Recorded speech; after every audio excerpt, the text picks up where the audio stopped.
Let everyone ascertain his special business and calling, and stick to it. Franklin. He who follows two hares is sure to catch neither. None sends his arrow to the mark in view, whose hand is feeble or his aim untrue. Cowper. He who wishes to fulfill his mission must be a man of one idea, that is, of one great overmastering purpose, overshadowing all of his aims and guiding and controlling his entire life. Bate. The shortest way to do anything is to do only one thing at a time. Cecil. The power of concentration is one of the most valuable of intellectual attainments. Horace Mann. The power of a man increases steadily by continuance in one direction. Emerson. Careful attention to one thing often proves superior to genius and art. Cicero. It puffed like a locomotive, said a boy of the donkey engine. It whistled like the steam cars, but it didn't go anywhere. The world is full of donkey engines, of people who can whistle and puff and pull, but they don't go anywhere. They have no definite aim, no controlling purpose. The great secret of Napoleon's power lay in his marvelous ability to concentrate his forces upon a single point. After finding the weak place in the enemy's ranks, he would mass his men and hurl them upon the enemy like an avalanche until he made a breach. What a lesson of the power of concentration there is in that man's life. He was such a master of himself that he could concentrate his powers upon the smallest detail as well as upon an empire. When Napoleon had anything to say, he always went straight to his mark. He had a purpose in everything he did. There was no dilly-dallying nor shilly-shallying. He knew what he wanted to say and said it. It was the same with all of his plans. What he wanted to do, he did. He always hit the bullseye. His great success in war was due largely to his definiteness of aim. He knew what he wanted to do and did it. He was like a great burning glass, concentrating the rays of the sun upon a single spot. He burned a hole wherever he went. The sun's rays scattered do no execution, but concentrated in a burning glass, they melt solid granite. Yes, a diamond even. There are plenty of men who have ability enough. The rays of their faculties taken separately are all right, but they are powerless to collect them, to concentrate them upon a single object. They lack the burning glass of a purpose to focalize upon one spot the separate rays of their ability. Versatile men, universal geniuses, are usually weak because they have no power to concentrate the rays of their ability, to focalize them upon one point until they burn a hole in whatever they undertake. This power to bring all of one's scattered forces into one focal point makes all the difference between success and failure. The sun might blaze out upon the earth forever without burning a hole in it or setting anything on fire, whereas a very few of these rays, concentrated in a burning glass, would, as stated, transform a diamond into vapor. Sir James Mackintosh was a man of marvelous ability. He excited in everybody who knew him great expectations, but there was no purpose in his life to act as a burning glass to collect the brilliant rays of his intellect, by which he might have dazzled the world. Most men have ability enough, if they could only focalize it into one grand, central, all-absorbing purpose to accomplish great things. To encourage me in my efforts to cultivate the power of attention, said a friend of John C. Calhoun, he stated that to his end he had early subjected his mind to such a rigid course of discipline and had persisted without faltering until he had acquired a perfect control over it, that he could now confine it to any subject as long as he pleased, without wandering even for a moment, that it was his uniform habit, when he set out alone to walk or ride, to select a subject for reflection, and that he never suffered his attention to wander from it until he was satisfied with its examination. My friend laughs at me because I have but one idea, said a learned American chemist. But I have learned that if I wish ever to make a breach in a wall, I must play my guns continually upon one point.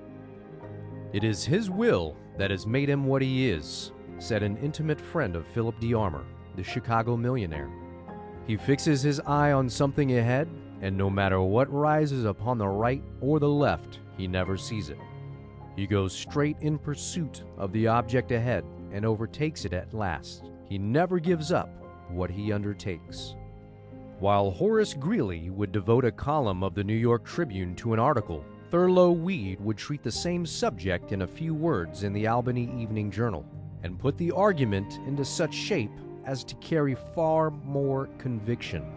If you would be pungent, says Southey, be brief, for it is with words as with sunbeams. The more they are condensed, the deeper they burn. The only valuable kind of study, said Sidney Smith, is to read so heartily that dinner time comes 2 hours before you expected it. To sit with your Livy before you and hear the geese cackling that saved the Capitol. And to see with your own eyes the Carthaginian settlers gathering up the rings of the Roman knights after the Battle of Cannae and heaping them into bushels, and to be so intimately present at the actions you are reading of that when anybody knocks at the door, it will take you 2 or 3 seconds to determine whether you are in your own study or on the plains of Lombardy, looking at Hannibal's weather-beaten face and admiring the splendor of his single eye. Never study on speculation, says Waters. All such study is vain. Form a plan, have an object, then work for it. Learn all you can about it, and you will be sure to succeed. What I mean by studying on speculation is that aimless learning of things because they may be useful someday, which is like the conduct of the woman who bought at auction a brass door plate with the name of Thompson on it, thinking it might be useful someday. I resolved when I began to read law, said Edward Sugden, afterward Lord St. Leonard, to make everything I acquired perfectly my own, and never go on to a second reading till I had entirely accomplished the first. Many of the competitors read as much in a day as I did in a week, but at the end of 12 months, my knowledge was as fresh as on the day it was acquired, while theirs had glided away from their recollection. Very often, says Sidney Smith, the modern precept of education is, be ignorant of nothing. But my advice is, have the courage to be ignorant of a great number of things, so that you may avoid the calamity of being ignorant of all things. Lord, help me to take fewer things into my hands, and to do them well, is a prayer recommended by Paxton Hood to an overworked man. Many persons, seeing me so much engaged in active life, said Edward Bulwer Lytton, and as much about the world as if I had never been a student, have said to me, when do you get time to write all of your books? How on earth do you contrive to do so much work? I shall surprise you by the answer I made. The answer is this: I contrive to do so much work by never doing too much at a time. A man to get through work well must not overwork himself, or if he do too much today, the reaction of fatigue will come, and he will be obliged to do little tomorrow. Now, since I began really and earnestly to study, which was not till I had left college, and was actually in the world, I may perhaps say that I have gone through as large a course of general reading as most men of my time. I have traveled much, and I have seen much. I have mixed much in politics, and in the various businesses of life. And, in addition to all of this, I have published somewhere about 60 volumes, some upon subjects requiring much special research. And what time do you think, as a general rule, I have devoted to study, to reading, and writing? Not more than 3 hours a day.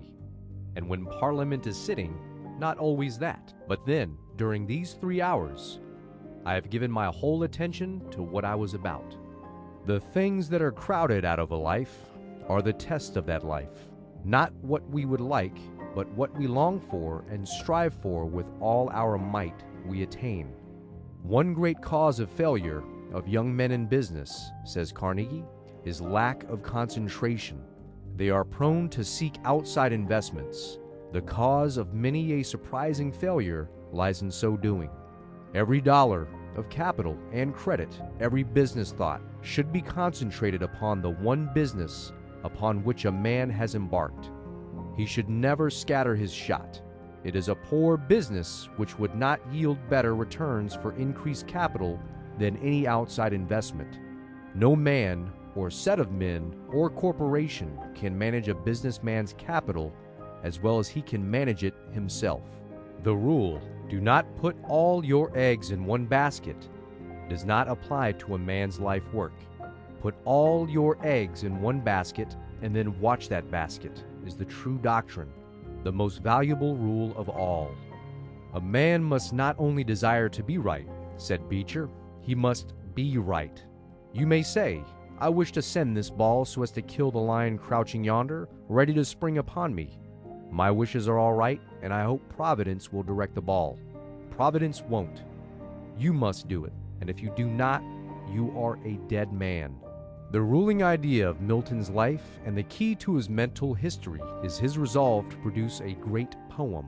Not that the aspiration in itself is singular, for it is probably shared in by every poet in his turn.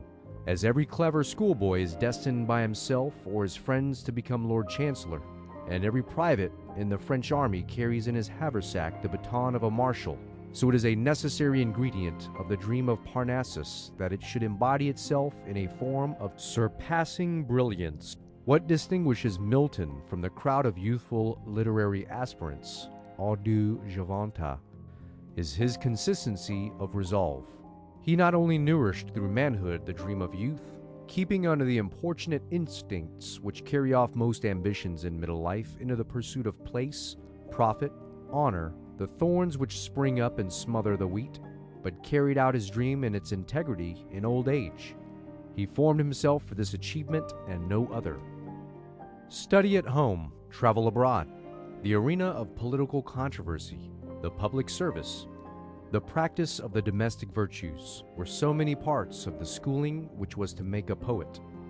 Bismarck adopted it as the aim of his public life to snatch Germany from the Austrian oppression and to gather around Prussia in a North German confederation, all the states whose tone of thought, religion, manners, and interests were in harmony with those of Prussia. To attain this end, he once said in conversation, I would brave all dangers, exile, the scaffold itself.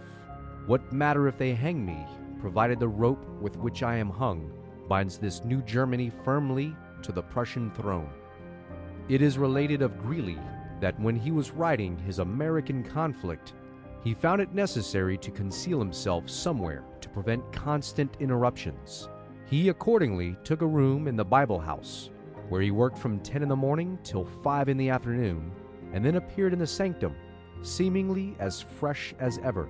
Cooper Institute is the evening school which Peter Cooper, as long ago as 1810, resolved to found someday, when he was looking about as an apprentice for a place where he could go to school evenings.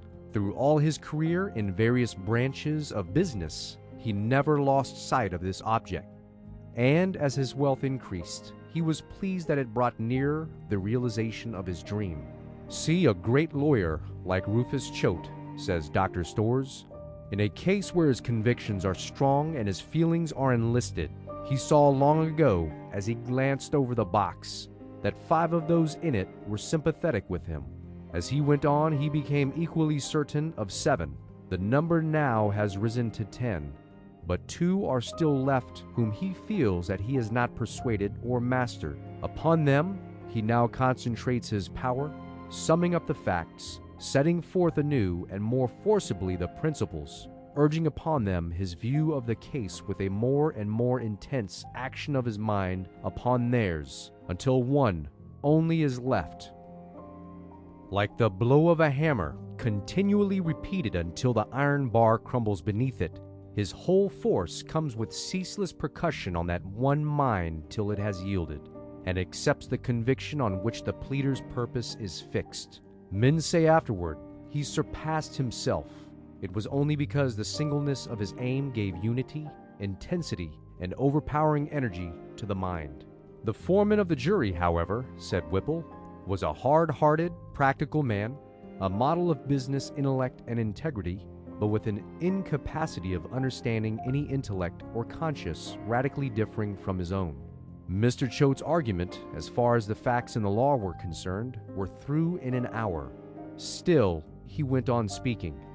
Hour after hour passed, and yet he continued to speak with constantly increasing eloquence, repeating and recapitulating without any seeming reason, facts which he had already stated, and arguments which he had already urged. The truth was, as I gradually learned, that he was engaged in a hand-to-hand, or rather in a brain-to-brain, and a heart-to-heart contest with the foreman, whose resistance he was determined to break down, but who confronted him for 3 hours with defiance observable in every rigid line of his honest countenance. "You fool!" was the burden of the advocate's ingenious argument. "You rascal!" was the phrase legibly printed on the foreman's incredulous face. But at last the features of the foreman began to relax, and at the end the stern lines melted into acquiescence with the opinion of the advocate, who had been storming at the defenses of his mind, his heart, and his conscience for 5 hours, and had now entered as victor. The verdict was, "Not guilty." He who would do some great thing in this short life must apply himself to the work with such a concentration of his forces as to idle spectators who live only to amuse themselves looks like insanity. It is generally thought that when a man is said to be dissipated in his habits, he must be a drinking man, or a gambler, or licentious, or all three. But dissipation is of two kinds, coarse and refined.